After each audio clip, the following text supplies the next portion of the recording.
우리가 지난 주일에 나눈 것처럼 다윗이 골리앗을 이겼습니다.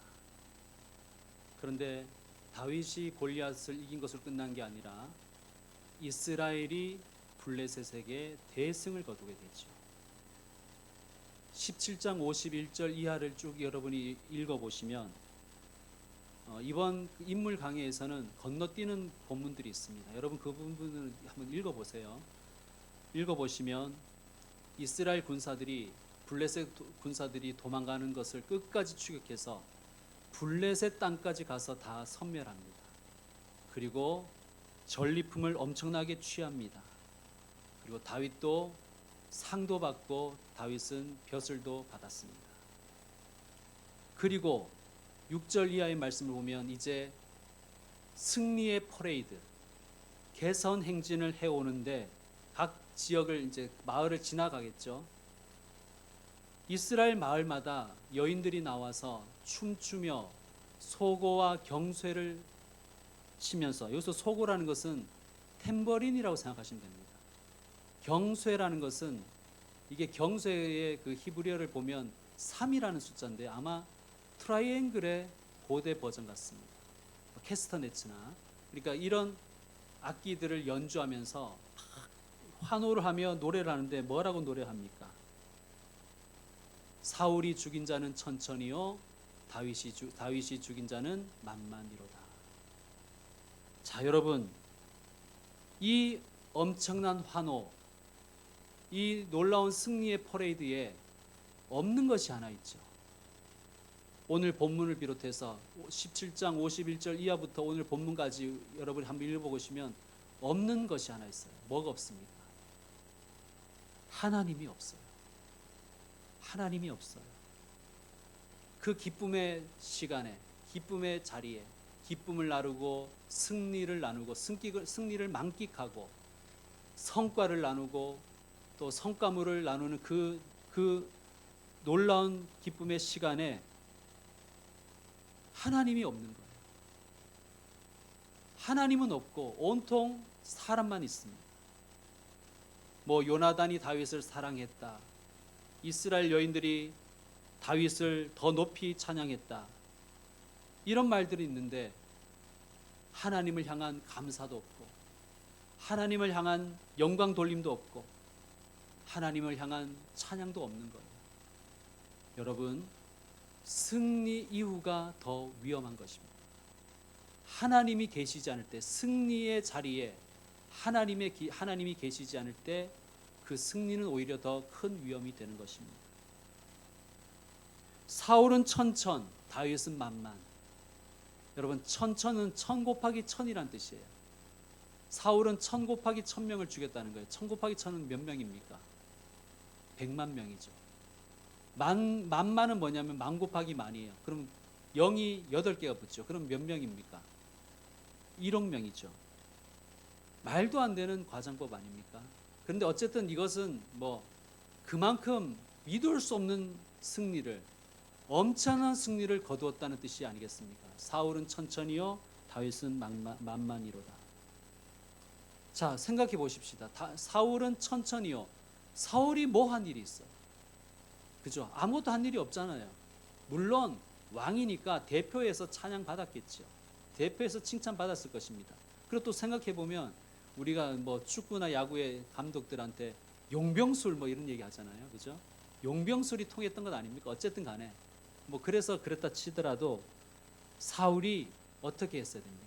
막 사람들이 이렇게 환호할 때 어떻게 했어야 돼요? 이렇게 얘기했어야 되죠. 나에게 이런 찬양을 하는 것은 과분하다. 오직 하나님만 찬양해라. 그리고 이 전쟁의 영웅인 다윗을 칭찬해라. 뭐 이렇게 했어야 되지 않습니까? 그런데 8절을 함께 읽겠습니다. 8절 시작. 사울이 그 말에 불쾌하여 심히 노하여 이르되 다윗에게는 만만을 돌리고 내게는 천천만 돌리니 그가 더 얻을 것이 나라 말고 무엇이냐 하고. 여러분, 승리 이후 그의 마음에 하나님이 없었습니다. 그러니 참 찌질한 말을 하잖아요. 사울 아들 왕자 요나단과 너무나 비교되는 그런 마음씀과 말이었습니다. 요나단의 그 마음씀과 말이 그 오늘 본문 처음에 나오는 것은 왕이 이랬어야 한다는 거예요.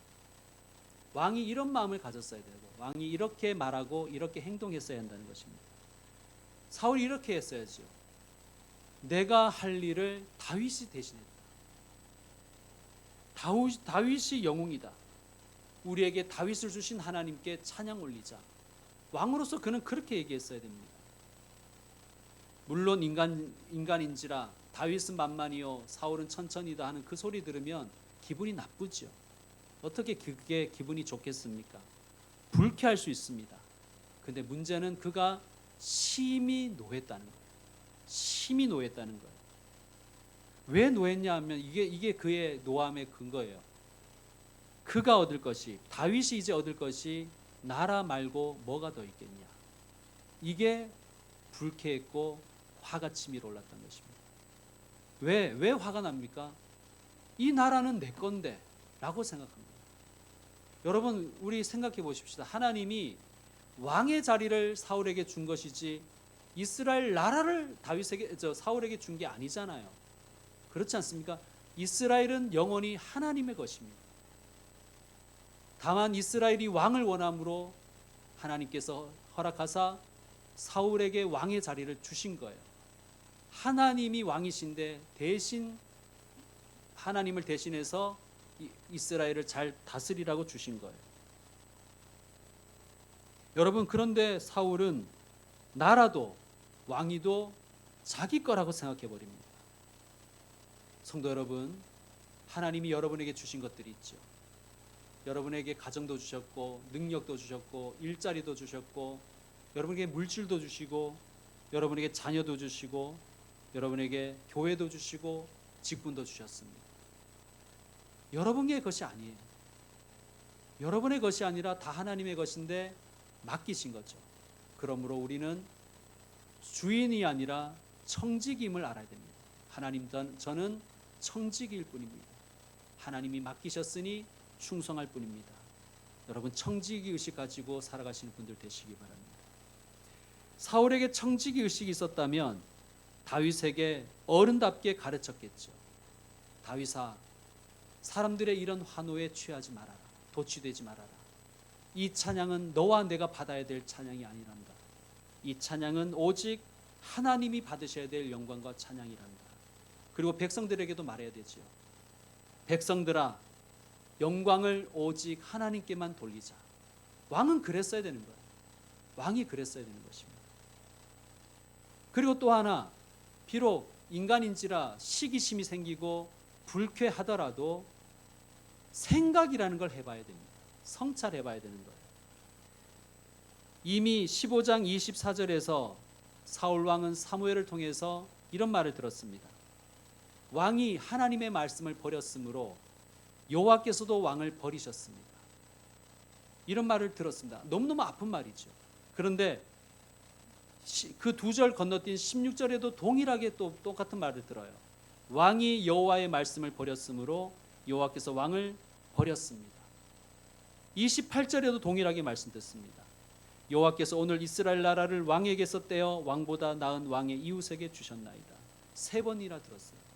여러분 성경에서 3번은 확정의 숫자입니다. 하나님의 뜻을 분명히 들었어요. 너무너무 아픈 말이죠. 그러나 그는 그때 이렇게 결심했어야 됩니다. 다윗이구나.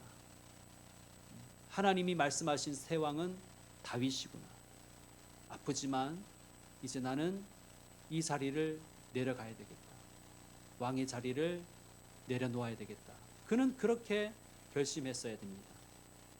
여러분 신앙이라는 것은 잘 쥐는 법을 배우는 것이 아니라 잘 놓는 법을 배우는 것입니다. 영어 단어 중에 참 특이한 단어가 있는데요. team이라는 단어가 있어요. T-E-M, team. 이 단어는 2가지 뜻이 있는데 2가지가 너무 상반돼요. 첫 번째 뜻은 뭐냐면 무엇을 비우다라는 뜻입니다. 근데 2번째 뜻은 반대로 무엇을 채우다라는 뜻이에요. 여러분 놀라운 이 아이디어가 여기에 있습니다. 비워야 채우는 것이죠. 내가 내려놓을 때 하나님이 채워주십니다. 내가 만약 사울이 왕의 자리를 스스로 내려놓았다면 하나님께서 어쩌면 더 은혜로운 삶의 자리로 채워주셨을 것입니다. 꼭 여러분 왕이라야 행복한 건 아니잖아요. 여러분, 그러나 사울은 놓을 줄을 몰랐습니다. 움켜쥐려고만 했습니다. 움켜쥐면 그것이 자기 것이 될 수 있을 거라고 그는 착각한 것이죠. 우리 사울을 보면서 우리의 반면교사로 삼으십시다. 내가 서야 할 자리와 내가 앉아야 될 자리 구별할 줄 알아야 됩니다. 내가 있어야 할 자리와 내가 떠나야 될 자리를 구별할 수 있어야 됩니다. 지켜야 될 때와 버려야 될 때, 나아가야 될 때와 물러서야 될 때를 우리는 알아야 되는 것입니다. 어쩌면 그것을 위해서 우리는 기도해야 될지도 몰라요. 그렇지 않으면 초라해지고 남루해지고 누추해지는 것입니다. 자, 9절 말씀 보십시오. 그날 후로 사울이 누구를 주목하였더라? 다윗을 주목하였더라. 사울은 하나님을 주목해야 되죠. 근데 그날 이후로 더 이상 이제 사울은 자기의 삶을 살지 못하는 거예요. 그의 시선이 다윗을 향해 있습니다. 다윗을 예의주시하는 거예요. 그가 더 얻을 것이 나라 말고 무엇이냐? 이 생각에 사로잡혀 버려서 하나님이 아니라 다윗을 주목합니다. 여러분, 사울은 단단히 착각하고 있죠. 무엇을 착각합니까? 지금 다윗이 인기가 더 많으니까 그 인기로 다윗이 내 왕위를 차지할 거야. 그런 착각을 하고 있습니다. 단단한 착각이죠. 여러분, 사울이 인기가 많아서 왕이 된 게 아니잖아요.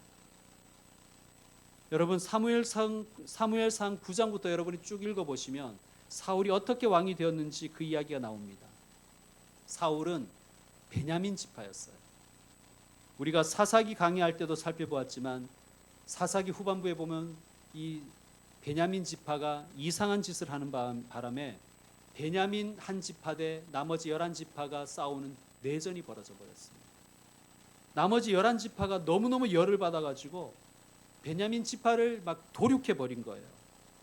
마구마구 도륙하다 보니까 정신이 번쩍 들었는데 정신이 들었을 때 이미 늦었습니다. 베냐민 지파의 남자만 600명 남고 여자들까지 다 죽여버린 거예요. 여자 어린이까지 다 죽여버린 거예요. 이게 다음 세대가 없는 거죠. 아, 우리가 이 베냐민 지파를 멸문지화의 위기에 빠뜨렸구나. 하나님께서 세우신 12지파 중에 한 지파가 없어지게 생겼구나. 그들은 후회를 합니다. 그리고 아이디어를 내요. 어떻게 하냐면 우리 11지파가 묵인을 하자. 한 기간을 줘서 베냐민의 600명의 남자들이 나머지 11지파의 여성들을 보쌈할 수 있도록 그런 묵인을 하자. 이래서 그렇게 묵인해서 베냐민이 겨우겨우 명맥을 유지했습니다. 얼마나 초라합니까, 그죠? 이 초라하고 남루한 베냐민 지파, 그 지파 중에서 하나님이 사울을 왕으로 세우신 거예요. 이 지파가 인기가 있어서도 아니고 사울이 인기가 많아서도 아닙니다. 오직 하나님의 은혜로 100% 하나님의 은혜로 왕이 되었습니다. 자, 그러면 하나님의 은혜로 왕이 되었다면 이제 왕의 자리에서 내려오는 것이 하나님의 뜻인 줄 알면 내려와야죠. 아, 내가 하나님의 은혜로 왕이 되었다. 그런데 하나님이 이제 나를 왕에서 내려오라 하신다. 그러면 놓았어야 되죠. 아마 그러면 그는 말년을 훨씬 더 행복하게 지냈을 거예요. 그가 농부였을 때 사울은 정말 행복했거든요. 근데 왕이 되고 나서 별로 행복하지 않았습니다. 하나님의 은혜를 끝까지 붙들고 나갔어야 되는데, 하나님의 뜻을 붙들고 나갔어야 되는데, 사울은 사람들의 인기를 주목하고 인기 얻은 사람에게 열등감을 가져버립니다. 다윗이 인기가 많으니까 다윗이 왕이 될 거야. 그러면 나는 끝이다 라고 생각한 것입니다. 여러분, 착각이죠. 왕이 아니면 사울은 끝입니까? 아니죠. 하나님께서 비우는 자에게 새로운 자리를 주시겠죠. 그게 어떤 자리인지 모르지만 아마 사울이 왕의 자리를 놓았다면 하나님은 사울 입장에서 더 좋은 자리로 인도하셨을 것입니다. 내가 왕으로 세움받은 것이 하나님의 은혜였다. 하나님의 뜻이었다. 그러므로 내가 왕의 자리에서 내려오는 것도 하나님의 은혜다. 하나님의 뜻이다. 인정했다면 그는 더 복된 삶을 살았을 것입니다. 오늘 예배 후에 재직들이 모여서 장로 예비 후보자를 뽑습니다. 인기가 많아서 뽑혔다고 착각하지 마시기 바랍니다. 물론 누가 뽑혔는지 공표하지 않습니다. 그에게만 알려드릴 것입니다.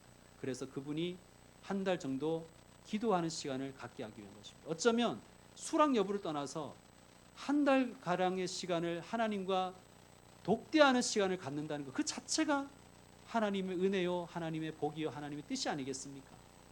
그래서 그분들이 수락하면 교회에 비로소 장로 후보를 공표하고 선거날을 제시할 것입니다.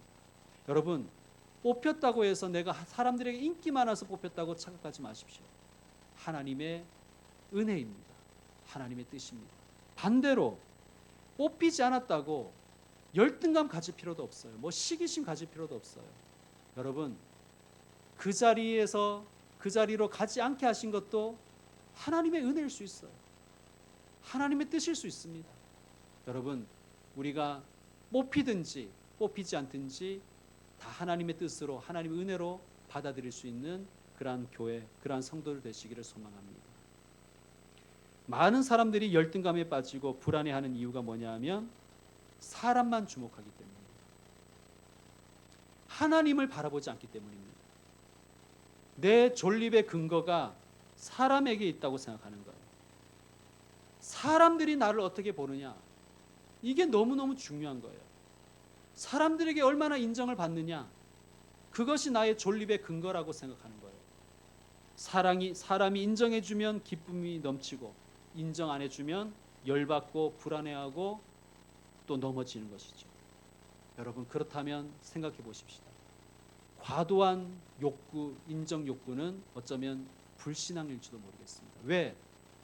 하나님이 아니라 사람만 주목하니까. 하나님의 인정이 아니라 사람의 인정에 목말라 하니까. 여러분, 그것은 어쩌면 불신앙의 다른 이름인지도 모르겠습니다. 성도 여러분, 나의 존립의 근거가 사람에게 있지 않습니다. 하나님께 있습니다. 하나님이 우리를 부르셨고 우리를 세워주셨고 오늘까지 하나님의 은혜로 우리가 여기에 서 있을 수가 있는 것입니다. 사람의 크기보다, 사람의 인기보다 하나님의 크심과 하나님의 은혜와 하나님의 뜻을 바라볼 수 있는 참된 신앙인들 다 되기를 축원드립니다. 자, 승리 이후에 그런데 사울만 실패한 게 아니에요. 다윗도 실패해버렸습니다. 사람들이 칭찬하고 막 치켜 세워 주었죠. 사울이 죽인 자는 천천이지만 다윗이 죽인 자는 만만이다. 막 그래 다윗을 칭찬합니다. 여러분, 칭찬은 고래를 춤추게 한다는 말처럼 사람을 성장시키기도 합니다. 그러나 여러분, 칭찬은요 사람을 도취하게 합니다. 그 칭찬에 도취해버리게 합니다. 그리고 결정적으로 오버하게 합니다. 그리고 위험에 빠뜨립니다. 자, 여러분, 다시 우리 생각해 봅시다. 이 승리 누가 주신 거예요? 하나님이 주신 것이죠. 다윗이 몰랐을까요? 아니요, 알았습니다. 우리가 지난 주일에 봤지만 17장 47절에 그가 뭐라고 고백합니까?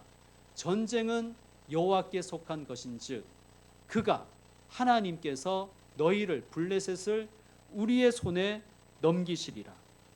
그는 이미 알고 있었고 고백했고 선포했습니다. 골리앗을 다윗의 손에 넘기시는 분, 블레셋을 이스라엘 손에 넘기시는 분, 그래서 다윗으로 하여금 이스라엘로 하여금 승리 주신 분이 하나님이심을 다윗은 이미 알고 있었고 그렇게 고백했습니다. 그런데 승리 이후에 다윗이 찬양했다는 말씀이 있습니까? 여러분이 한번 집에 가서 17장 51절부터 오늘 본문까지 한번 읽어보세요. 사람들이 다윗을 막 칭찬할 때 다윗이 그만 도취해버립니다. 오버해버려요. 넘어져 버립니다. 여러분, 다윗이 말렸어야 되죠. 그런데 그는 가만히 있어요. 즐기는 것입니다. 마을마다 나와서 여인들이 자기를 막 찬양하는데 말리질 않아요. 그 노래소리를 즐기는 거예요. 여러분, 우리는 어떻습니까? 그동안 우리의 인생을 한번 돌아보세요. 좋은 결과가 있었을 때, 괜찮은 성과가 있었을 때, 그때 하나님에 대한 찬양이 여러분께 있었습니까? 괜찮은 계약을 내가 성공시켰을 때, 중요한 계약을 내가 성사시켰을 때, 승리했을 때, 그 승리에 하나님이 함께 하셨습니까? 하나님에 대한 예배와 찬양이 있으셨습니까? 그때 그 자리에 여러분 곁에 하나님이 계셨습니까? 사도행전 14장에 보면 바울과 바나바가 루스드라는 곳에서 복음을 전하는데 선천적으로 하반신이 마비된 사람, 옛날 말이라서 쓰기 그렇지만 안진뱅이를 바울이 고쳐주었어요. 그래서 사람들이 막 놀랐습니다.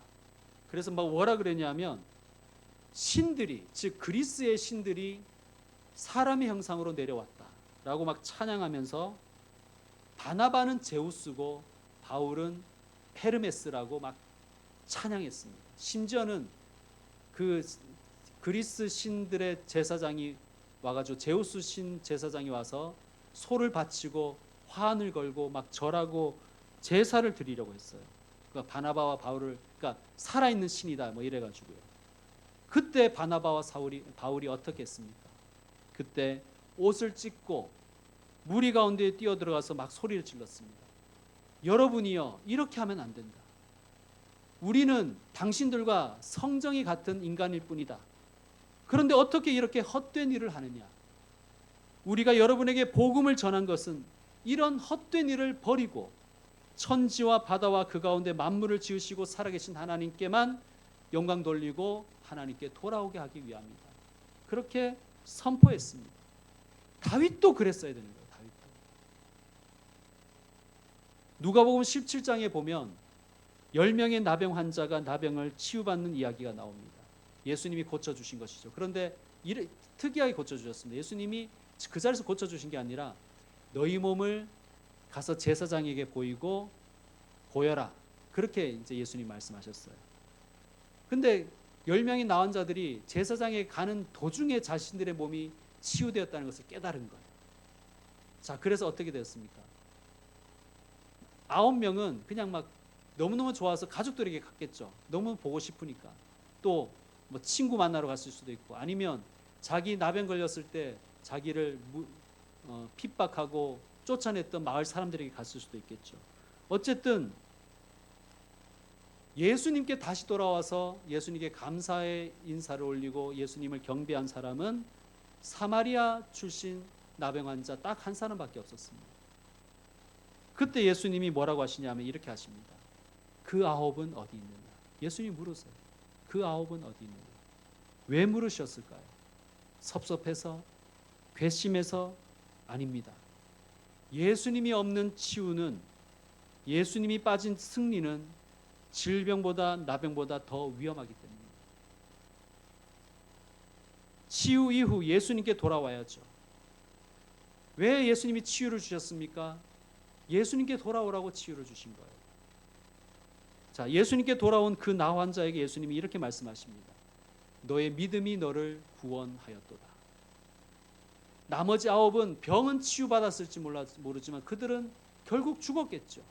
그리고 심판받았을 것입니다. 병은 치유받았지만 그의 영혼은 구원받지 못했습니다.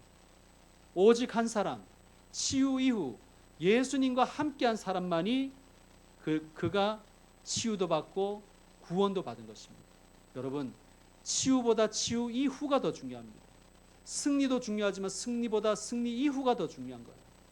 여러분이 지금 하고 있는 그 일의 성과보다 성과 이후가 더 중요합니다. 하나님이 함께 하셔야 됩니다. 여러분이 하나님과 함께 할 수 있어야 됩니다.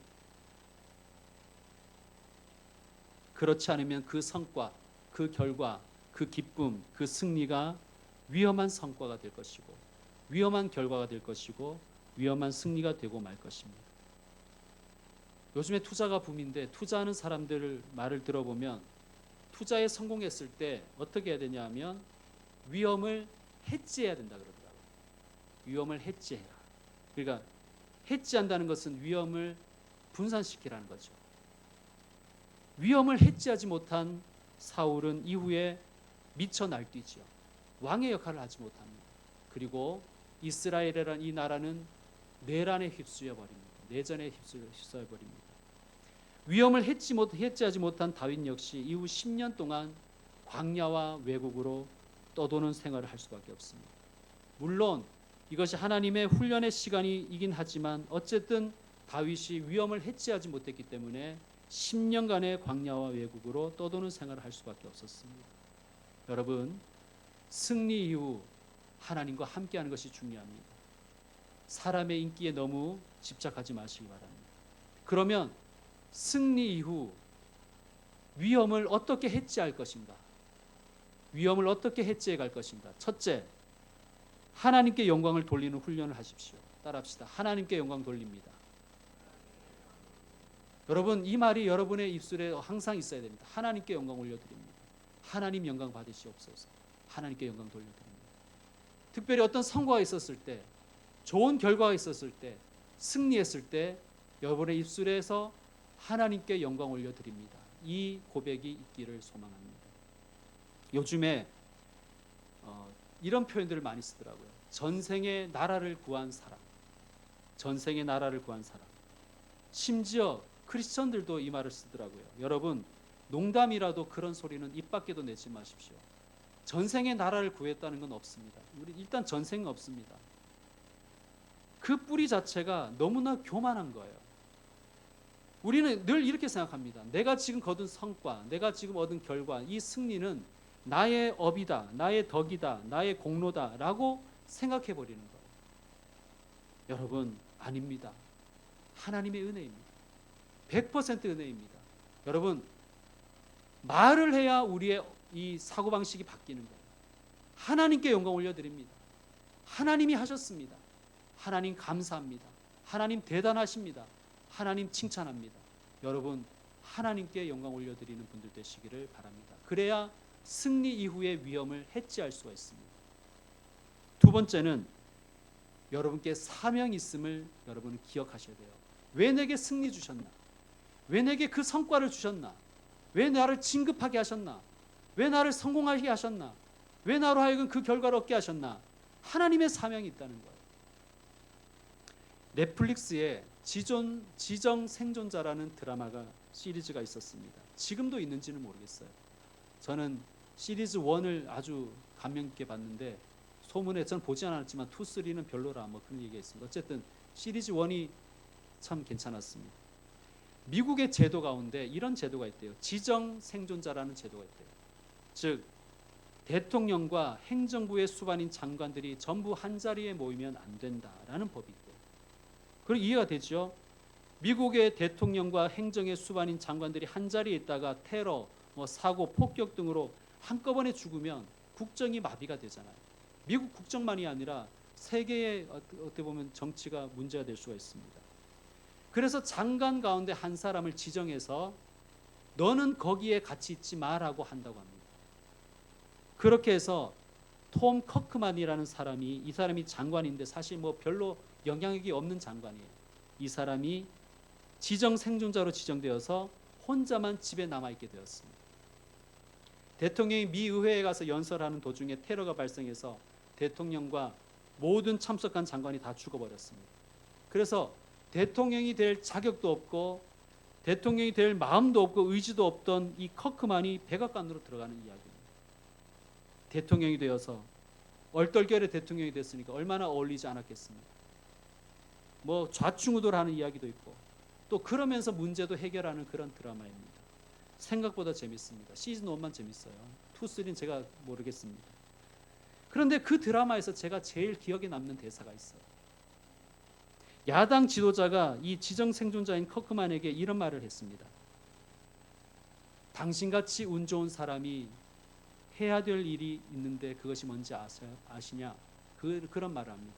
당신같이 운 좋은 사람이 뭘 해야 되는지 아느냐? 운이 좋았죠. 세상 사람은 운이라고 얘기합니다.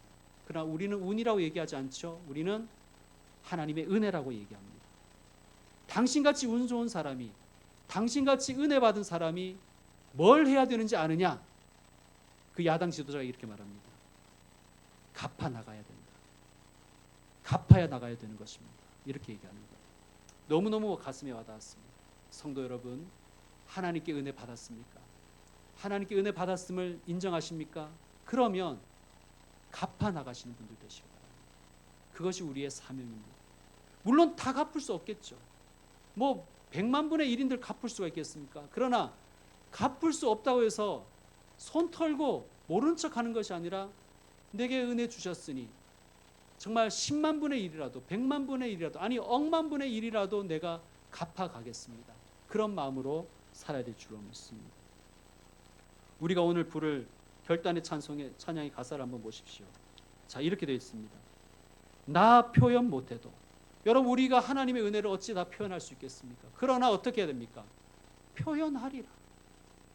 하나님의 은혜를 말로 표현할 수 없습니다. 말도 안 하고 찬양도 안 하고 예배도 안 하고 감사도 없고 그러면 말이 안 되는 것이죠. 우리가 해야 될 일은 무엇입니까? 하나님의 은혜를 표현하는 것입니다. 다 고백 못해도 나 고백하리라. 다 알 수 없어도 나 알아가리라. 다 닮지 못해도 나 닮아가리라. 여러분, 이것이 우리에게 은혜 베푸신 하나님의 그 은혜를 우리가 더 누리는 방법, 어떻게 보면 승리 이후의 위험을 해지할 수 있는 좋은 방법입니다. 하나님, 갚아 나가겠습니다. 물론 갚을 수 없습니다. 갚으라고 주신 은혜도 아니에요, 여러분. 하나님이 너 내가 살려줬으니까 이렇게 해야 돼. 이런 하나님 그렇게 뭐 치사하신 분이 아니세요. 그러나 우리의 마음은 내게 주신 은혜 내가 갚아 나가겠습니다. 이런 마음으로 살아야 된다는 것입니다. 성도 여러분, 주님 닮아가려고 노력하고 표현하고 찬양하고 또 주의 사랑과 주의 복음 전하고 섬기는 분들 되시기를 축원드립니다. 정리하면 이렇습니다. 하나님께서 여러분에게 우리에게 좋은 성과, 좋은 결과, 좋은 승리 주십니다. 그런데 승리 이후가 더 중요해요. 승리 이후에 위험에 빠질 수도 있다는 것을 여러분 기억하십시오. 하나님이 없는 승리의 자리에 앉지 마십시오. 하나님이 없는 승리를 누리지 마십시오. 하나님이 주신 그 승리를 위험한 승리로 만들어 버리지 마시기 바랍니다. 승리 이후가 중요합니다. 하나님의 은혜를 찬양하고 찬미하고 하나님의 은혜를 갚아 나가리라 결단하고 실행해 가시는 복된 분들 다 되시기를 축원드립니다. 기도하겠습니다.